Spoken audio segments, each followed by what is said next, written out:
ជាអ្វីខ្ញុំតែសបិនឃើញរូបភាពទាំងអស់នេះគ្រប់ពេលដែលខ្ញុំមកលេងនៅទីនេះតើវាគ្រាន់ជាក្តីសុបិន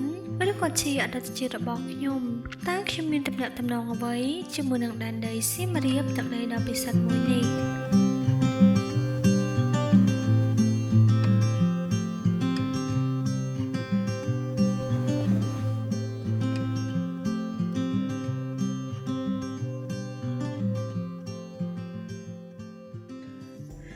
ដើម្បីស្វែងរកចម្លើយទាំងអស់នេះខ្ញុំនឹងធ្វើដំណើរទៅកាន់តំបន់រមណីយដ្ឋានវប្បធម៌សិល្បៈប្រាង្គប្រាសាទនិងតំបន់រមណីយដ្ឋានធម្មជាតិដើម្បីសិក្សាស្វែងយល់ឲ្យច្បាស់អំពីទីក្រុងបុរាណដែលមានអាយុកាលរាប់រយឆ្នាំមួយនេះអ្វីដែលធ្វើឲ្យពិភពលោកស្គាល់អំពីកម្ពុជានិងខេត្តសៀមរាបច្បាស់ជាងគេនោះគឺប្រាង្គប្រាសាទបុរាណដែលបុព្វបុរសខ្មែរជាច្រើនជំនាន់បានសាមគ្គីគ្នាកសាងឡើងដើម្បីទុកជាទីសក្ការៈនិងជាដួងព្រលឹងជាតិរហូតបន្សល់ទុកជាកេរដំណែលរាប់សតវត្សជូនប្រជាជនយើងដើម្បីឲ្យកាន់តែមានទំនាក់ទំនងនិងទទួលបានធម៌ពលពីដួងព្រលឹងនៃប្រាសាទបុរាណខ្មែរថ្ងៃនេះខ្ញុំបានក្រុងឈុតសម័យបុរាណខ្ញុំដូចជាមានអារម្មណ៍ថាបានវិលត្រឡប់ទៅកាន់សម័យកាលដ៏រុងរឿងបំផុតរបស់ប្រជាជនខ្មែរយើងអញ្ចឹងប្រាង្គប្រាសាទអង្គរវត្តជាស្ថាបត្យកម្មបុរាណដ៏ធំមហិមានិងមានភាពលេចធ្លោជាងគេបង្អស់ក្នុងចំណោមប្រាសាទរបស់ខ្មែរហើយក៏ជាប្រាសាទមួយដែលតំណាងឲ្យអរិយធម៌ពុះបំផុតក្នុងប្រវត្តិសាស្ត្រជនជាតិកម្ពុជាដែលបានកត់ត្រាទុកប្រាសាទដែលមានឈ្មោះដើមថាប្រាសាទបរមវិស្ណុលោកមួយនេះបានកសាងឡើងនៅក្នុងសម័យកាលមហានគរនៅដើមសតវត្សទី12ដើម្បីឧទ្ទិសថ្វាយទៅដល់ព្រហ្មញ្ញសាសនានៅតាមជញ្ជាំងប្រាសាទដូនតាខ្មែរបានឆ្លាក់សិលាចារឹកនិងរឿងទេវកថាជាច្រើននៅក្នុងសាសនាព្រាហ្មណ៍ចម្លាក់ដែលរំលេចចេញពីថ្មទាំងអស់នេះមានភាពរស់រវើកនិងល្អឥតខ្ចោះនេះស័ក្តិសមជាប្រាសាទដែលពិភពលោកកោតស្ងប់ស្ងាញ់ពិតមែនហើយប្រាសាទអង្គរវត្តនេះទទួលបានឈ្មោះជាប្រាសាទកសាងដើម្បីឧទ្ទិសថ្វាយសាសនាធំជាងគេក្នុងពិភពលោកនៅក្នុងរាជធានីបុរាណអង្គរមានប្រាសាទជាច្រើនទាំងធំទាំងតូចមានក្បូរក្បាច់រចនាចម្លាក់និងរចនាបថផ្សេងៗពីគ្នាទៅតាមសម័យកាលនៃការកសាងនៅក្នុងរាជព្រះមហាក្សត្រខ្មែរគ្រប់ជំនាន់ក្នុងបុព្វហេតុផ្សេងៗគ្នានៅក្នុងឧទ្យានជាតិអង្គរមានប្រាសាទខ្លះចាក់ឫសទៅដោយដើមឈើធំៗចូលទៅក្នុងប្រាង្គនៃប្រាសាទបង្កើតបានជាទស្សនីយភាពមួយដ៏អស្ចារ្យដើមឈើតូចធំបានដុះលើតួនៃប្រាសាទទាំងនេះរាប់រយឆ្នាំមកហើយដែលវាកើតចេញពីកត្តាធម្មជាតិសុទ្ធសាធ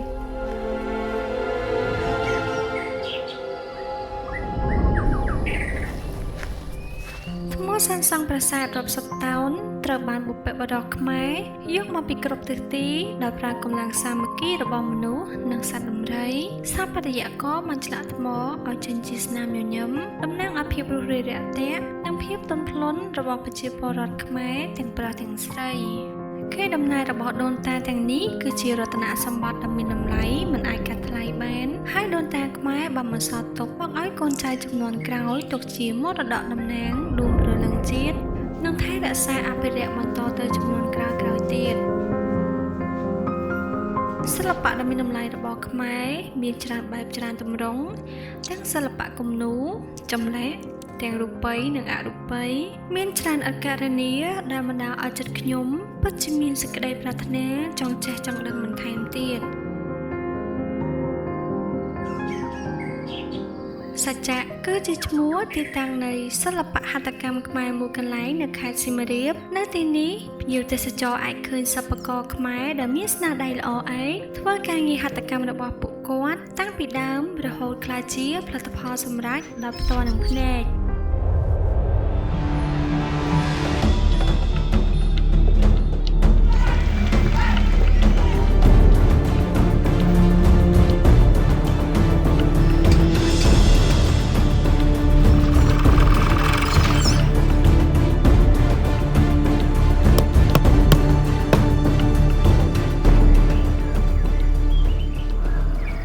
ក្រោយពីបានមើលឃើញនឹងនេត្រាប៉ះផ្ទាល់នឹងហាត់ថាអំពីសិល្បៈដែលជាមរតករបស់ខ្មែររួចមកហើយនោះខ្ញុំចង់ទទួលបានបទពិសោធន៍ថ្មីដែលខ្ញុំមិនធ្លាប់បានធ្វើពីមុនមកគឺសាកល្បងធ្វើសិប្បកម្មចានសេរ៉ាមិកនៅខ្លួនឯងនៅចំកណ្ដាលក្រុងសៀមរាបមានសិប្បកម្មមួយឈ្មោះថាខ្មែរសេរ៉ាមិកដែលអនុញ្ញាតឲ្យភ្ញៀវទេសចរដែលមានបំណងចង់ធ្វើវត្ថុអនុស្សាវរីយ៍ដោយផ្ទាល់ដៃអាចសាកល្បងបាននៅទីនេះមានសិប្បករមានជំនាញស្រាប់បានបង្រៀនវិធីធ្វើចានសេរ៉ាមិកតាំងពីចំណុចចាប់ផ្ដើមរហូតដល់ចប់តែម្ដង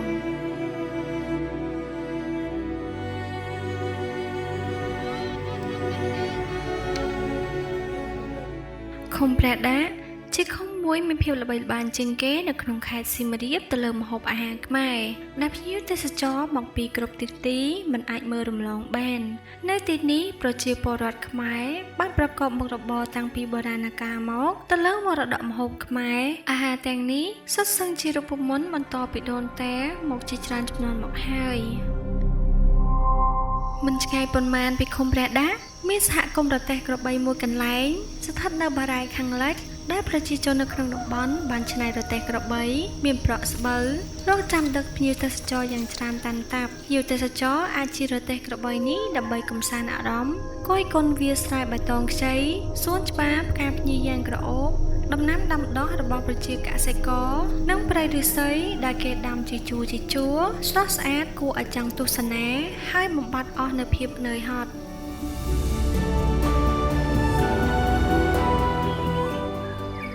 នៅក្នុងឧទ្យានជាតិអង្គរមានដើមឈើដែលមានអាយុកាលរាប់រយឆ្នាំដែលបន្សល់ទុកពីបុព្វបុរសខ្មែរមកទល់ដល់នឹងបច្ចុប្បន្នដើមឈើចម្រុះទាំងនោះមានទំហំធំនិងមានកម្ពស់ខ្ពស់ខ្លាំងណាស់ដោយសម្រាប់មនុស្សម្នាក់មិនអាចឡើងឬសូម្បីអោបមិនចុំដៃផងនេះហើយជាមូលហេតុដែលអង្គរ Zip Line បានផ្ដល់ជូននូវបទពិសោធន៍ឲ្យភ្ញៀវទេសចរបានមើលឃើញទស្សនីយភាពពីអាកាសមើលឃើញព្រៃព្រឹក្សានៅជុំវិញខ្លួនក្នុងតំបន់ឧទ្យានអង្គរដោយការជិះខ្សែរ៉កកាត់ពីដើមឈើធំមួយទៅកាន់ដើមឈើធំមួយទៀតដែលមានសុវត្ថិភាពបំផុតដើមឈើដែលបែកមេសាខាផ្ដល់នូវម្លប់ដ៏ត្រឈឹងត្រឈៃទាំងនេះត្រូវបានតភ្ជាប់ដោយខ្សែរ៉កវែងខ្លីនិងស្ពានយោតូចៗដើម្បីឲ្យភ្ញៀវទេសចរឆ្លងកាត់បទពិសោធន៍ដ៏រំភើបទាំងនេះមិនអាចកើតមានឡើយប្រសិនបើដូនតាខ្មែរមិនបានចូលរួមគ្នាថែរក្សាអភិរក្សព្រៃឈើទាំងអស់នេះតាំងពីអតីតកាលមក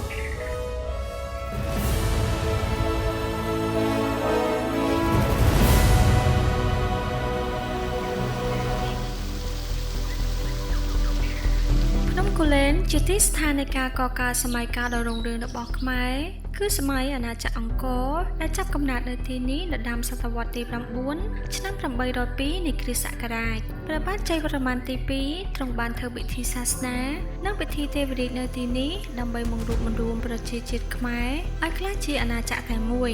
តំបន់នេះជាតំបន់រមណីយដ្ឋានធម្មជាតិបែបប្រវត្តិសាស្ត្រមានប្រាសាទខ្មែរជាច្រើនបានកសាងក្នុងរាជរបស់ព្រះអង្គនៅលើគិរីដ៏ធំល្វឹងល្វើយមួយនេះ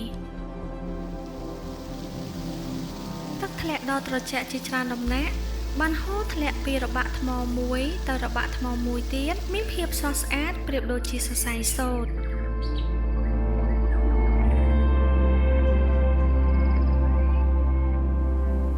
អង្គរ Valley and Aquarium គឺជាមជ្ឈមណ្ឌលថែរក្សានិងអភិរក្សសត្វស្រុកសត្វព្រៃនិងមច្ឆាទាំងទឹកសាបនិងទឹកប្រៃជាច្រើនប្រភេទ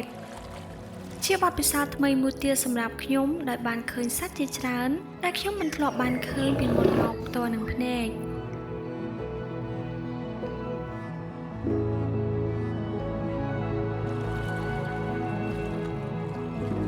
បទពិសោធន៍ដ៏អស្ចារ្យមួយទៀតនោះគឺខ្ញុំបានឈរនៅក្រោមកញ្ចក់មើលឃើញយ៉ាងច្បាស់នៅវងមច្ឆាជាច្រើនខ្ញុំមានអារម្មណ៍ថាហាក់ដូចជាខ្ញុំនៅក្រោមទឹកផ្ទាល់ជាមួយត្រីទាំងអស់នេះអញ្ចឹង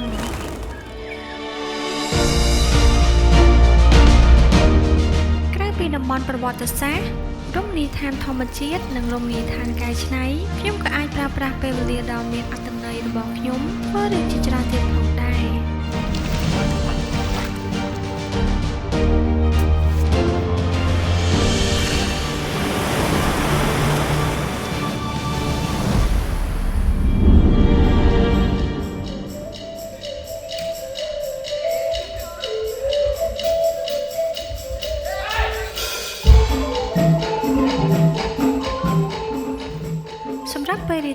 គឺខ្ញុំចំណាយពេលដ៏មានតម្លៃរបស់ខ្ញុំចូលរួមទស្សនាការសម្ដែងសិល្បៈរបស់បងប្អូនសិល្បករសៀកហ្វាពន្លឺសិល្បៈដែលមានទីតាំងនៅផ្លូវក្រវ៉ាត់ក្រុងសៀមរាបសមាគមហ្វាពន្លឺសិល្បៈនេះហើយដែលបានបំបែកកំណត់ត្រាពិភពលោក Guinness ជូនប្រទេសកម្ពុជាកាលពីឆ្នាំ2021ទៅលើកំណត់ត្រាការលេងសៀកយូរជាងគេបំផុតរហូតដល់24ម៉ោងយើងត្រូវចូលរួមគាំទ្រទាំងអស់គ្នាដើម្បីបន្តនិរន្តរភាពនៃមរតកសិល្បៈខ្មែរឲ្យកាន់តែមានអាយុកាលគង់វង្សជានិរន្តរ៍